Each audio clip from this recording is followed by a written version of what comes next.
ila hadratin Nabi Mustafa Rasulillah sallallahu alaihi wasallam wa ala hadhihi niyyah binyatil qabul wal wusul wa nali kulli ma'mul al-Fatihah. A'udzu billahi minasyaitonir rajim. Bismillahirrahmanirrahim. Alhamdulillahi rabbil alamin arrahmanir rahim maliki yaumiddin iyyaka na'budu wa iyyaka nasta'in ihdinas siratal mustaqim siratal ladzina an'amta 'alaihim ghairil maghdubi 'alaihim waladdallin amin. Bismillahirrahmanirrahim. Alhamdulillahi rabbil alamin wassalatu wassalamu ala asyrafil anbiya wal mursalin wa ala alihi wa ashabihi ajma'in. La haula wa la quwwata illa billahil aliyyil azim. Rabbi shrah li sadri wa yassir li amri wahlul 'uqdatam min lisani yafqahu qawli. Amma ba'du fa aqulu wa 'alallahi tawakkuli. Ma'asyiral hadirin jamaah yang mulia, tersebut di dalam kitab Zabur. Auhallahu ta'ala ila Daud alaihi salam, pernah memberikan wahyu oleh Allah subhanahu wa ta'ala kepada Nabi Daud alaihi salam. Innal aqila al-hakima, sesungguhnya orang yang berakal yang sempurna, orang yang berakal sempurna, ai kamilal ilmi, artinya sempurna ilmunya.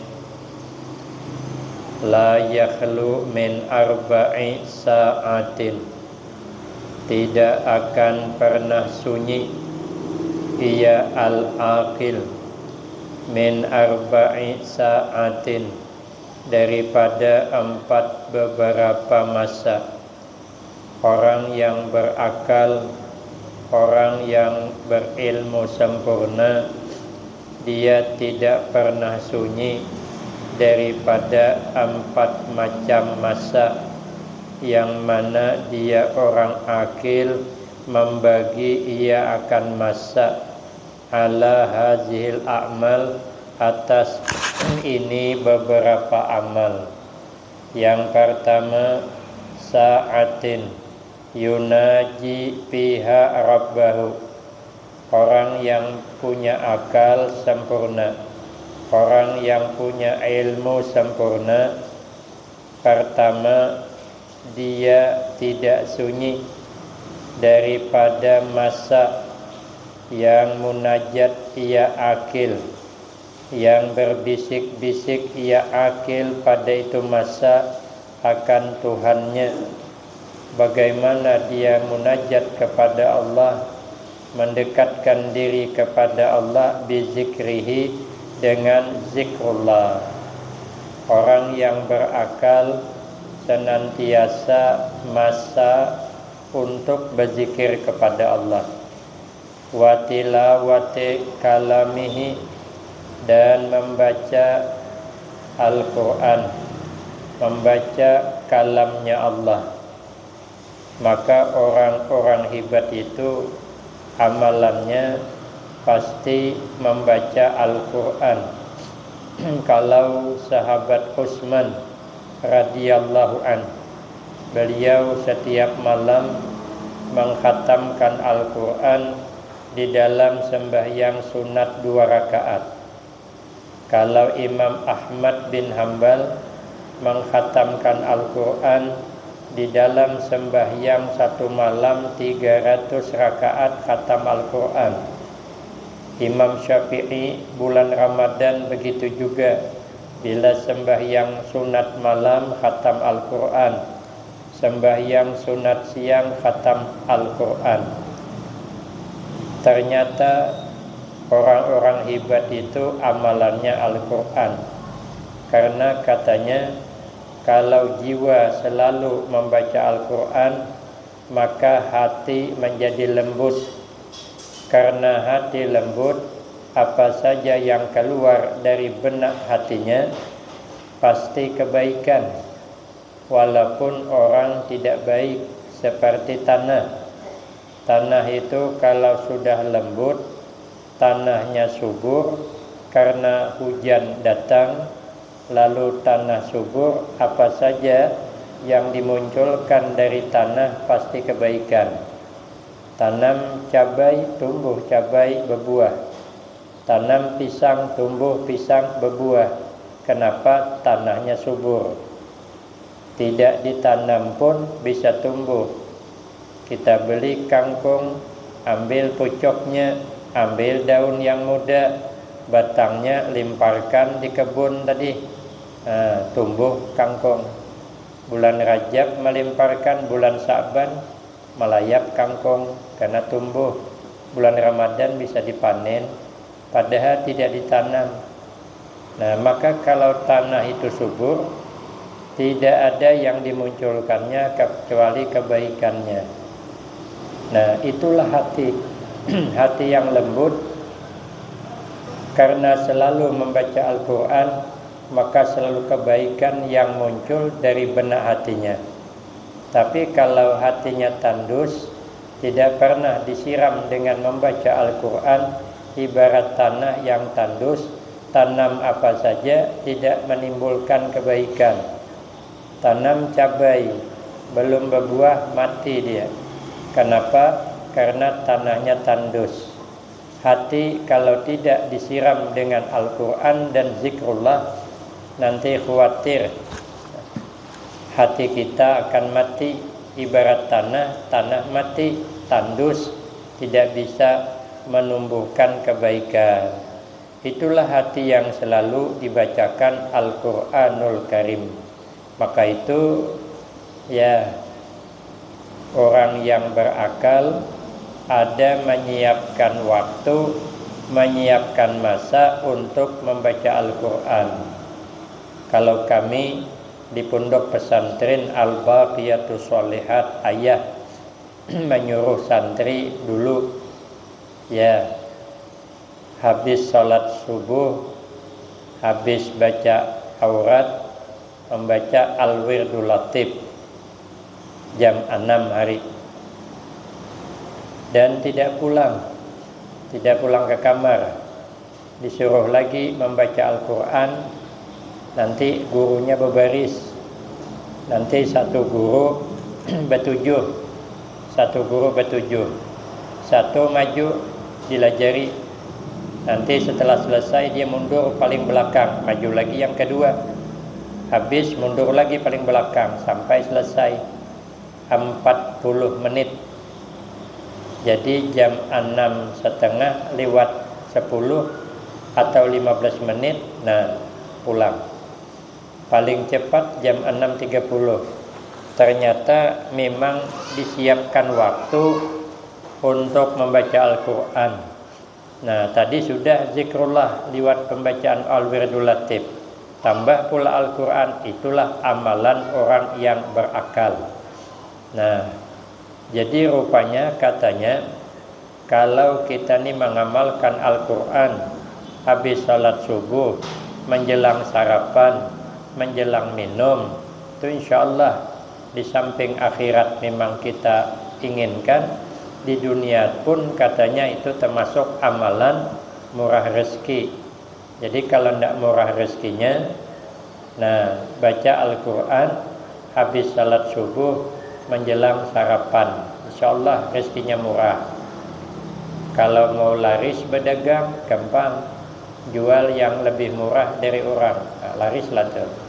Kalau orang jual gula 15.000 sekilo, nah kita jual 7.500, nah dijamin laris. Tidak ada untungnya. Kalau tidak untung, lain tidak baca Al-Quran. Ternyata kita kalau hendak lebih selamat hidup, jangan jauh daripada Al-Quran. Nah,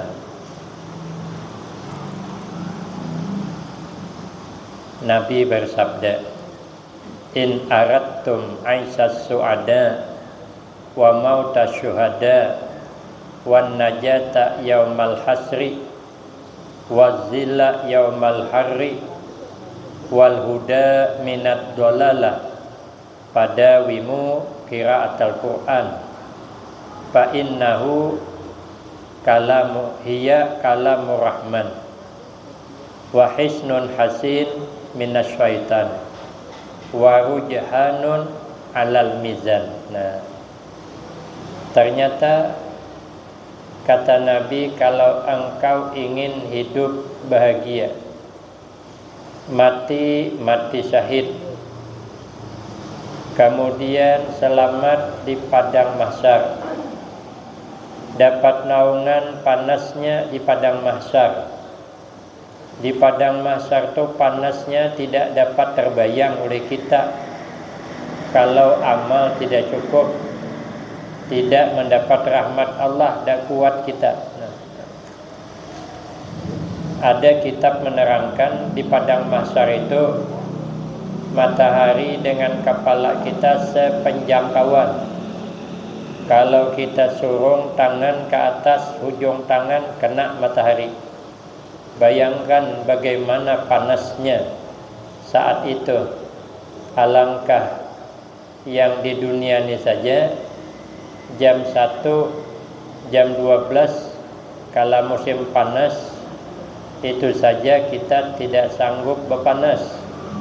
Padahal saat ini jarak matahari dengan bumi itu jauh. Katanya lebih kurang 1 triliun kilometer jauhnya. Itu saja kita tidak sanggup berpanas. Bayangkan di padang mahsyar waktu yang lama, matahari sepenjangkauan dari kepala kita, tapi kita selamat, tidak akan merasa panasnya di padang mahsyar. Dan senantiasa kita mendapatkan petunjuk daripada Allah, sekalipun akhir zaman banyak aliran yang tersesat umpama. Nah, tapi kita tetap dibimbing oleh Allah, tidak akan tersalah di dalam memilih aliran. Apa amalannya? Pada wimu qiraatul Quran. Kata Nabi, terus meneruslah olehmu membaca Al-Quran. Ternyata Al-Quran kalamur rahman, itu adalah kalamnya Allah yang bersifat rahman. Wa hisnun hasin minasyaitan, itu binting daripada syaitan. Wa rujhanun alal mizan, dan itu bisa memberatkan timbangan amal kita nanti ketika amal ditimbang. Maka kita orang yang berakal berusaha siapkan waktu untuk membaca Al-Quranul Karim. Yang kedua, orang yang berakal harus menyiapkan waktu.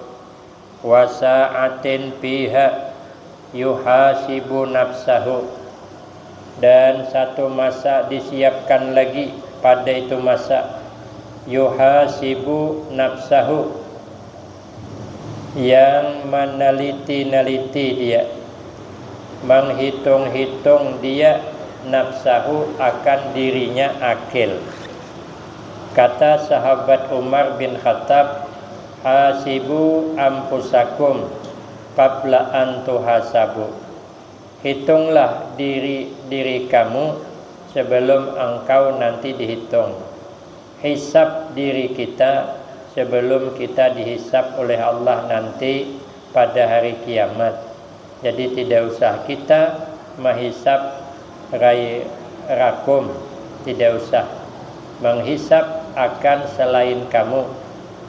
Maka itu kita berusaha memeriksa aib kita sendiri. Jangan kita meneliti aib orang, tapi aib kita lah yang kita teliti sebelum kita nanti dihisab. Bagaimana caranya?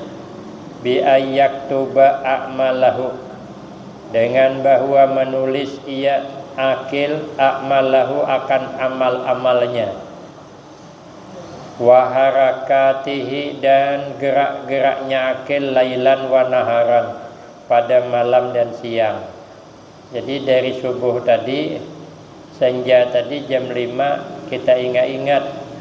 Dari subuh tadi kita berjamaah dah. Kalau tidak ruginya kita, tidak dapat keutamaan berjamaah. Apalagi qabliyah subuhnya tidak dilakukan, padahal pahalanya lebih baik daripada dunia dan seisinya. Lalu kita sore tadi merasa rugi kita, menyesal kita. Ya Allah, waktu hilang sudah satu. Saat subuh yang kita tidak berjamaah itu tidak akan kembali lagi. Maka kita merasa rugi. Dan harakatihi, dan gerak kita. Kalau tadi kita selamat daripada menyebut-nyebut aib orang, kita bersyukur alhamdulillah. Tapi bila terlakukan, nah kita merasa rugi. Maka itu setelah kita memandang, summa yanzuruhu fi akhirihin nahar, kemudian memandang ia akil pada akhir siang, apa saja yang dilakukan setelah tadi salat subuh, wa fi akhiril laili, dan pada akhir malam nanti bangun pulang malam. Nah jam 4 habis sembahyang witir, kita ingat-ingat dari maghrib ini apa yang kita lakukan. Kalau maghrib ini kita berjamaah, nah kemudian i'tikaf pula di masjid, kemudian kita pengajian, nanti kita berjamaah lagi, nanti kita baca aurat lagi. Nah fayaskuru, maka bersyukur kita. Kalau tidak, au yastaghfiru, maka minta ampun kita kepada Allah. Jadi dua aja, bersyukur atau minta ampun. Jadi kalau kita senja, tingkatan kita tidak usahlah mencatat, kita ingat-ingat jadilah apa saja yang kita lakukan dari subuh tadi sampai senja. Kalau bagus kita bersyukur, kalau tidak kita minta ampun kepada Allah. Nanti malam ini kayak itu pulang, nanti subuh kita ingat-ingat apa saja malam ini habis maghrib sampai subuh yang kita lakukan. Kalau baik kita bersyukur, kalau tidak kita minta ampun. Orang yang berakal selalu begitu. Dua. Yang ketiga, wasa'atin yamshi fiha ila ikhwanihi alladzina yukhbirunahu bi'uyubihi. Ada lagi menyiapkan satu masa yang berjalan ia akil pada itu masa, ila ikhwanihi, kepada kawan-kawannya akil.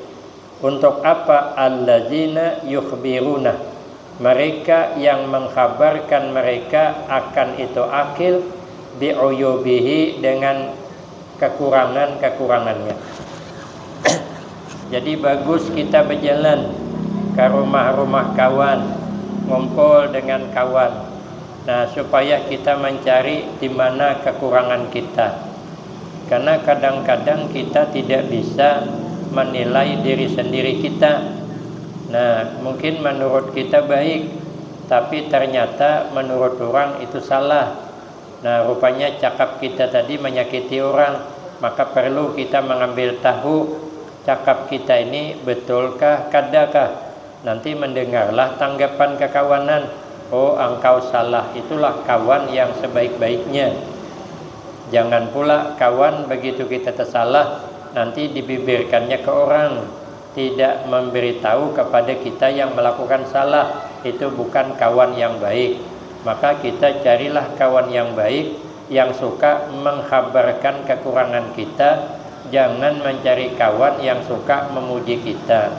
Karena kalau dipuji nanti kita bisa lupa untuk memperbaiki diri, dikhawatirkan nanti timbul bangga. Tapi kalau kita ini dapat berita kekurangan kita, maka kita merasa sedih. Oh, berarti kita ini banyak kekurangan. Maka selalulah mencari kawan yang selalu membuka aib kita, menerangkan kesalahan kita.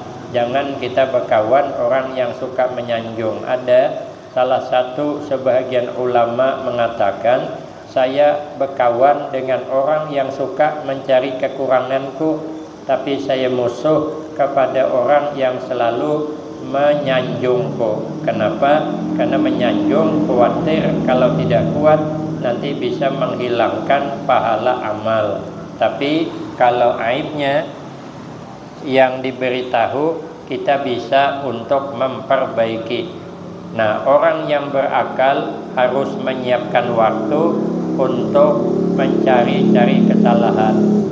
Sahabat Umar bin Khattab, beliau kalau malam berjalan kemana-mana ngumpul dengan orang untuk mencari tahu apa saja penilaian tentang sahabat Umar ketika jadi pemimpin, tapi dia menyamar.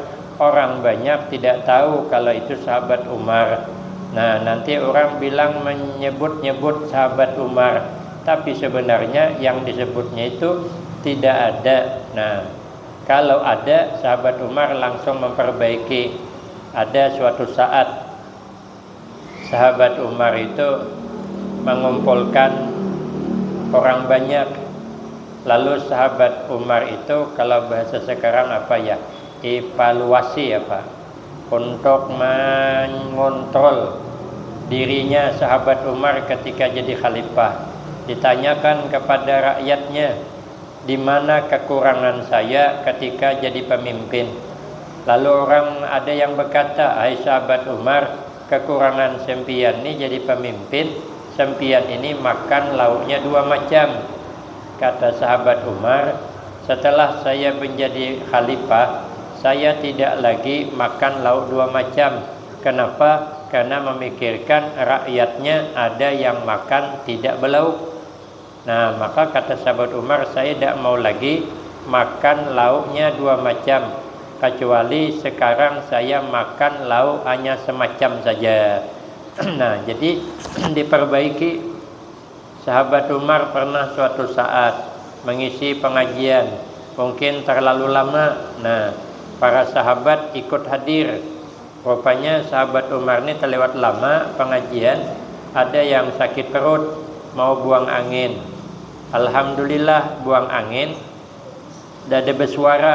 Nah, tapi berbau.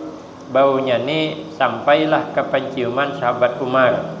Sahabat Umar berbilang, kata sahabat Umar, siapa yang berkentut dalam pengajian ini silahkan keluar, ambil air wudhu dulu, nanti baru berbalik lagi ke pengajian. Yang berkentut malu dia. Ini kalau keluar ketahuan orang kalau bau kentut ini punya dia. Tapi kalau tidak keluar bagaimana? Sahabat Umar ini sudah tinggi nada cakapnya, takut. Sahabat Ali memberikan teguran. Nah, inilah kawan yang baik namanya. Kata sahabat Ali menegur sahabat Umar, salah sempian. Nah, jadi bagus menunjukkan kesalahan. Kawan yang baik bila tersalah langsung menunjukkan itu salah. Kata sahabat Ali, salah sempian. Kalau cuman yang berkentut disuruh keluar, kesian dia, malu. Ketahuan kawannya kalau bau kentut tadi punya dia. Macam mana menutupi malu kawan? Bagusnya kata sahabat Ali, suruh keluar semuanya, suruh berwuduk semuanya, nanti baru masuk lagi kembali. Jadi tidak ketahuan siapa yang berkentut. Nah, kan begitu sahabat Umar tersalah, sahabat Ali negur. Lah, kembalilah sahabat Umar kepada sahabat Ali. Kata sahabat Umar, minta maaf kepada yang tadi berkentut. Nah, saya tersalah. Silahkanlah keluar semuanya, ambil air wudhu semuanya, nanti baru kembali lagi masuk semuanya. Yang berkentut senang minta ampun 2 kali sehari nyelamat. Kenapa? Rahasia kada terbongkar. Betul punya sahabat Ali, begitu salah langsung ditegur. Inilah kawan yang bagus. Orang yang berakal selalu mencari kawan yang bisa menunjukkan kekurangannya. Bila bisa menunjukkan kekurangan, itu adalah kawan yang baik. Kalau cuma bisa menyanjung, kalau ada kekurangan nanti dibibirkannya kepada orang, itu bukan kawan yang baik. Yang ketiga, orang yang berakal itu mesti menyiapkan waktu pihak yukhalli. Ada satu masa, pada itu masa dia tidak pernah sunyi. baina nafsihi wa baina ladzatiha al-halal. Dia menyiapkan waktu yang tidak pernah ditinggalkannya di antara dirinya dan di antara kelezatan yang halal pun. Maka itu orang yang berakal, dia belajar mengosongkan perutnya daripada yang halal sekalipun. Artinya banyak-banyak puasa. Nah, puasa itu adalah amalan yang pahalanya Allah rahasiakan. Tidak ada yang tahu kecuali hanya Allah Subhanahu wa ta'ala. Dan ibadah puasa itu mendidik kepada kita agar kita ini beramal ikhlas. Kenapa? Sebab karena puasa itu rahasia, orang tidak ada yang tahu kita puasa apa tidak. Hari Isnin tadi, kalau kita tidak berbilang, orang mana tahu kita puasa. Kita berbilang, belum tentu orang percaya. Kenapa? Karena puasa itu hanya kitalah yang tahu. Artinya apa? Melatih kita orang yang berakal ini beramal yang ikhlas. Makanya mengusungkan daripada yang halal sekalipun. Maka tingkatan orang hebat bukan hanya puasa, daripada yang halal pun ditinggalkannya, dikuranginya. Bila keinginannya hendak makan lezat-lezat, ya maka dilawannya, dia tidak mau. Nah, itulah orang yang hebat. Kita belum hebat lagi. Ada kisah orang ini nak hebat, dia tidak mau makan yang lezat, dia tidak mau. Cuman hatinya dia bisa, pingin sangat. Nah, pingin sangat. Akhirnya pikirlah dia, supaya saya tidak bisa makan lezat, sudahlah masuk penjara saja, karena tidak ada makanan lezat di penjara. Cuman macam mana cara masuk penjara? Rupanya ada orang menjaga keamanan lalu lintas di penyimpangan jalan. Nah, katanya ini pas nih kalau masuk penjara, ini jadi tampar sekali. Kalau ini kena tempiling kan, nah ini pas saksi banyak sudah ditangkap orang, akhirnya masuk penjara. Berdekatlah dia ke situ. Dia nak makan abun. Abun itu apa namanya? Daging yang dikeringkan tuh nah. Itu abun apa namanya? Itu abun daging. Nah, pingin sangat dia. Akhirnya tempilingnya orang yang jaga lalu lintas tadi tumbang saking kuatnya nempiling. Sekalinya bangun yang ditempiling tidak marah, cuman dia ngomong, "Pak," katanya, "kalau sempian mau makan abun, jangan nempiling saya. Pergi saja makan." Rupanya yang tempiling ini wali juga. Nah, rupanya yang jaga lalu lintas ini karena untuk menyelamatkan orang dengan ikhlas bisa jadi wali juga. Nah, orang berusaha menghindar makan yang enak, ya. Sekali-sekali kita lawan. Tapi katanya dalam kitab Sayyirus Salikin, bolehlah kita makan enak, tapi jangan setiap hari. 2 kali seminggu jadilah makan yang enak. Karena ternyata penyakit itu banyak datang dari makanan yang enak menurut dalam kitab Nasaihul Ibad. Karena keenakan makan hundang galah datang penyakit, kolesterol, duit habis, ditambah naik kolesterol, berdubul-dubul naiknya. Nah, makan daging begitu juga. Nah, jadi kita berusahalah ada menyiapkan waktu untuk mendekatkan diri kepada Allah Subhanahu wa ta'ala. Mudah-mudahan kita diselamatkan Allah dunia dan akhirat. Husnul khatimah wa sa'adah. Amin Allahumma amin. Saya minta maaf terlalu lama perai, hampir 2 bulan. Ya, jadi banyak minta maaf perai kepada minta maaf lebih kurang. Wabillahi taufiq wal hidayah. Wassalamualaikum warahmatullahi wabarakatuh.